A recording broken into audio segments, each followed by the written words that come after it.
Ekaro, Ekason, Ekale, as we this is CROSSBLOGXTV. Don't forget to subscribe, like and share. Bàbá Adebayo tún ti mú àwọn ọ̀rọ̀ ìran tó lágbára wá fún orílẹ̀-èdè Nàìjíríà. Wọ́n ní gbogbo rògbòdìyàn tó ń ṣẹlẹ̀ ní Nàìjíríà, wọ́n ní kò ṣe pé kò lè dáwọ́ dúró.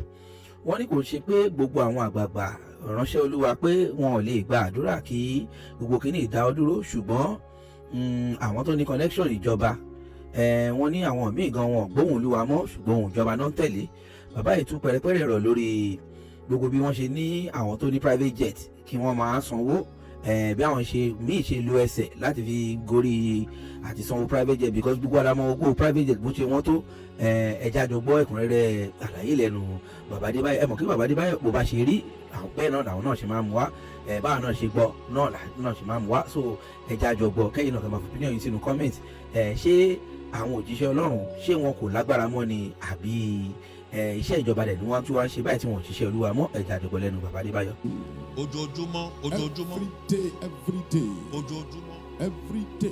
sí ọjọ́ kan There is no day kí ìtàjẹ̀sílẹ̀ má ṣẹlẹ̀ that there will be no spilling of blood lórí òkè ní lórílẹ̀‐èdè. in this nation. Kò dúpẹ́ lọ́wọ́ Ọlọ́run You better give thanks to God pé kò kàn ẹ́, that did not get to you. kò jẹ́ kí ibi ó ṣẹlẹ̀. Did not allow evil to happen. Arákùnrin kan bá mi sọ̀rọ̀ lánàá. One man was talking to me yesterday Ọmọ Edo State ní Isian ni. from Edo State, Ishan to be precise. Ó ní àwọn brọ́dà méjì He said two of his brothers làwọn kidnapper mú. Ó láwọn ṣe ń wá owó tán ní káwọn lọ mú wá. Ó ní wọn ò tí ì re, two of àwọn his ò tí ì brothers rówó yẹn. were kidnapped. Ó They are lóhun tó still wá looking for ṣẹlẹ̀ the ní money wípé for ransom. wọ́n wá pa àwọn méjì nínú àwọn tán ti kó tẹ́lẹ̀tẹ́lẹ̀. Wọ́n wá pa àwọn méjì ṣojú wọn pé wọ́n tún wá ń sọ fún wọn wípé ṣé mọ̀ pé torí pé àwọn fámìlì yín wọn ò tètè kówó wá làwọn fi àwọn méjì ṣe ẹ̀sáǹpù fún yín kó kẹ́ tètè sọ fáwọn fámìlì yín kan kówó wá ẹ lówó lọ́wọ́. Ò bá dúpẹ́ dáadáa. They were now telling them that, can you see that the two people we killed in your presence is because they are yet to bring money. Wọ́n fi ẹrú bọ fún They did not orílẹ̀-èdè. use you as a sacrifice for this nation. Wọ́n fọmọ ẹrú bọ fún They did not orílẹ̀-èdè. use any of your children as a sacrifice for this nation. Wọ́n ò gbé ọgbẹ́. You are not being buried. Ṣẹ́rí mo fẹ́ ká dúpẹ́ dáadáa I want us to give thanks very well pé Ọlọ́run máa ń gbọ́ tiwa. that God answers. Ọlọ́run máa ń gbọ́ tiwa gan. God do answer us very well. Mo sọ kankan lánàá ní branch wa lájà.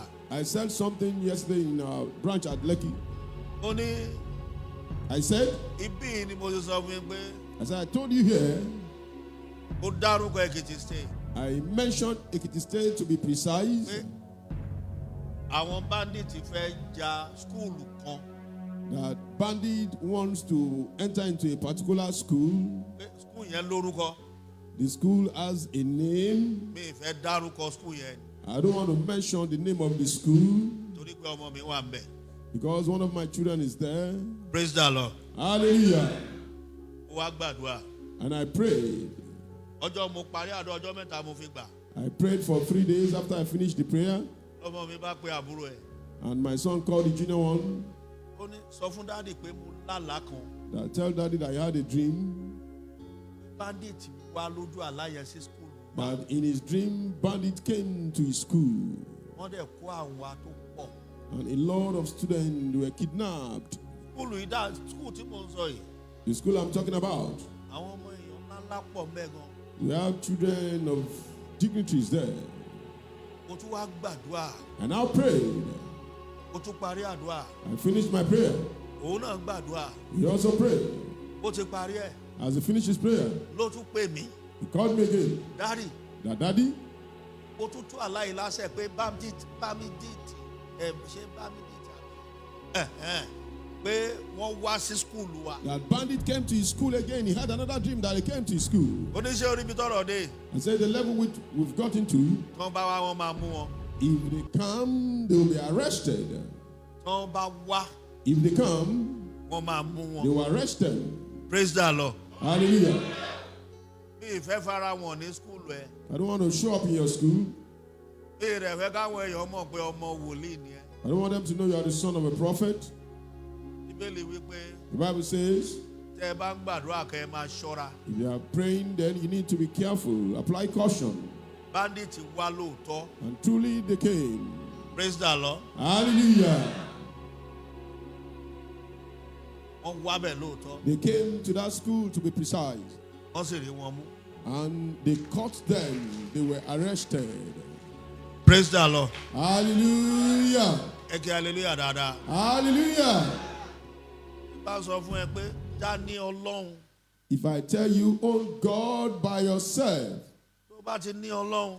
once you own God, you have God to yourself, Tó di Ọlọ́run mú. and you hold on to God. Kò sẹ́ni tó lè rí ẹgbẹ́ ṣe o.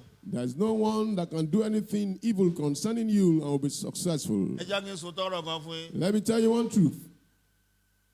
Àwa wòlíì orílẹ̀-èdè. We prophets of this nation, Kí n ṣáà sọ pé gbogbo àwa ìránṣẹ́ Ọlọ́run orílẹ̀-èdè. all we ministers of God of this nation, Tá a bá fẹ́ kó gun orílẹ̀-èdè iṣẹ́ yóò ṣẹ. if you want the battle of this nation to be conquered, definitely it will be conquered. Kì í ṣe pé Ọlọ́run òkè ń gbàdúrà. Not that God does not answer prayer.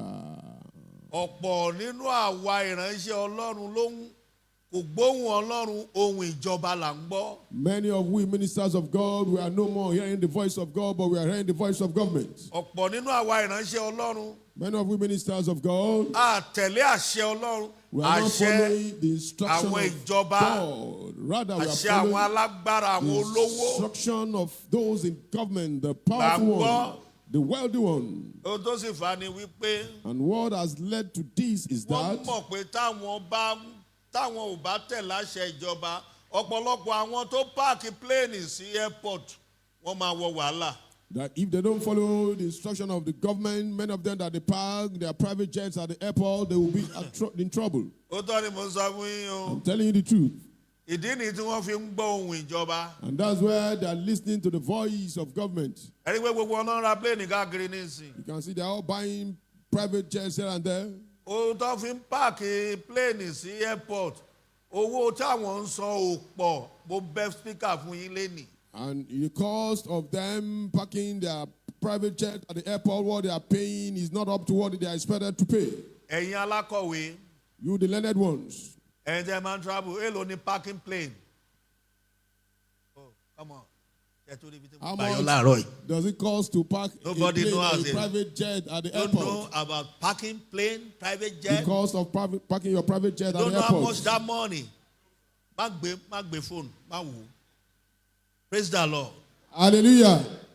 It's a millions It runs into millions. every day. Lójoojúmọ́. Ẹ wo, ẹ ní Ọlọ́run. Own God, have God to yourself. Ẹ ní Ọlọ́run. Own God, have God to yourself. Praise the Lord. Hallelujah. I told you how much for the parking of a plane. Tí n bá sọ iye tí ó máa ná láti gbé ọkọ̀ òfurufú wọn sí ibùdó ní ojúmọ́ kan. Is it not in last year or before last year? Bóyá ọdún tó kọjá tàbí kó tá di ọdún tó kọjá. Àwọn kan jẹ gbèsè, gọ́ọ̀mẹ̀ntì sọ fún wọn kán lọ san.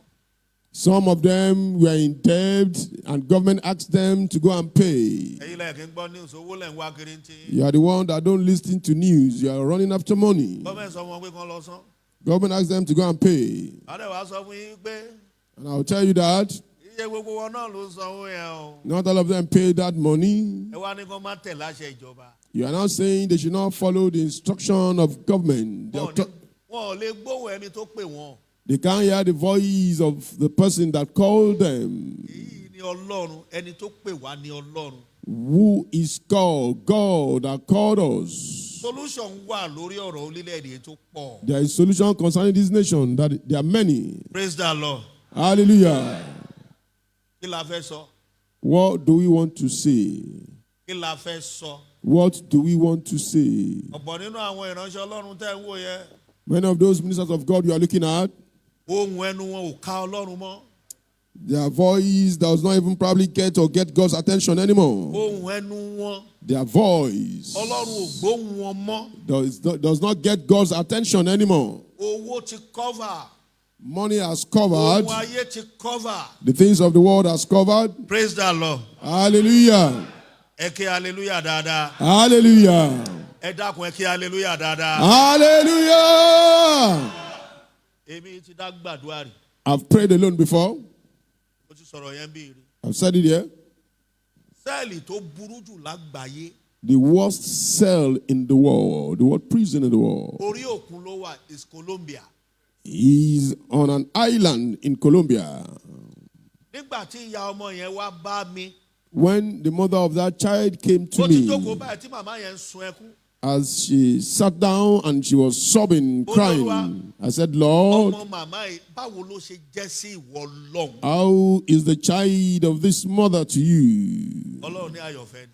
And God said, He's beloved. Ó máa túlẹ̀ àbó ní túlẹ̀. Are you going to release him or not?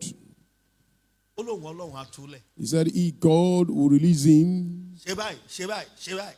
Do this, do this, do this. Ẹ má jẹ́ ń tàn yín. Don't let me deceive you. Wọ́n ò discharge ẹ̀ ní ọgbà ẹ̀wọ̀n. He was not discharged in the prison. He was not released in the prison. Ohun tó ṣẹlẹ̀ sáwọn àwọn general wa tó wà ní túbú. What happened? Òun ló ṣẹlẹ̀ sí ọmọkùnrin tí wọ́n pè ní Bòkún. What happened to our generals in the prison then in the Bible is what happened to that man that we call Bokun. Ṣé problem tó ṣẹlẹ̀ lórílẹ̀-èdè? You see the problem that is happening in this nation? Àwa ìránṣẹ́ Ọlọ́run kápá ẹ̀. We ministers of God, we are more than enough. Àjò lóòótọ́ sọ́lọ́run ni. But we are not faithful to God. Ọ̀pọ̀ àwa ìránṣẹ́ Ọlọ́run ní ohùn wa ò ká Ọlọ́run mọ́. Many of ministers of God, our voice does not get to God again, does not get God's attention. Ìdí ni tẹ̀mí ní pé rúdurùdu yẹn ń pọ̀ sí. And that's why you can see that the confusion is increasing. Rúdurùdu yẹn ń pọ̀ sí. The confusion is increasing. Àwọn tí ohùn wọn ò ká ìjọba ni wọ́n ń sọ òótọ́ yẹn síta. Those that their voice cannot be gotten by the government that won't say the truth. Because the fathers cannot talk. Let's give thanks to God that they did not use your home, your family as a sacrifice for this nation. We give thanks to God very well this morning. You give glory to God.